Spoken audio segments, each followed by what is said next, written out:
সবাইকেই জানাই ইংরাজি নববর্ষের শুভেচ্ছা, মানে হ্যাপি নিউ ইয়ার। নতুন বছর সবার অনেক ভালো কাটুক। আজকে বাড়িতে পিঠে হবে, মা নারকেল কুড়িয়ে নিচ্ছে। আর যেদিন থেকে আমাদের চাষ হয়েছে সেদিন থেকে বাড়িতে চাষের সবজিই বেশি খাওয়া হচ্ছে।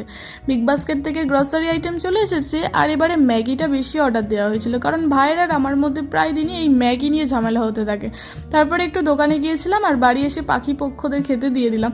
তারপরে এখানে ভাইয়ের ছিল আজকে জন্মদিন, তো এবছর জন্মদিনটা ওর সেরকম কিছু করা হয়নি আর কি।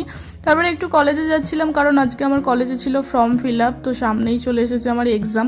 তারপরে একটু ফার্মেসিতে এসেছি, এখান থেকে ভাইয়ের দাঁতের যন্ত্রণার ওষুধ নেওয়া ছিল। আর এই যে স্পাইসি বিঙ্গোটা না, আমার ইদানিং খেতে খুব ভালো লাগে জানো তো। বাড়ি এসে একটু মালাজপ করে নিচ্ছি। আর এই টমেটো চিলির পপকর্নটা একবার খেয়ে এত ভালো লেগেছে, যেটা আমি বিগ বাস্কেটে বারবার অর্ডার দিই। তো যাই হোক, তারপরে মা এখানে গরম গরম পাঁপড় ভেজেছিল আর সাথে ছিল কফি। তো চলো আজকে ভিডিওটা এই পর্যন্ত, দেখা হচ্ছে পরে ভিডিওতে, টাটা।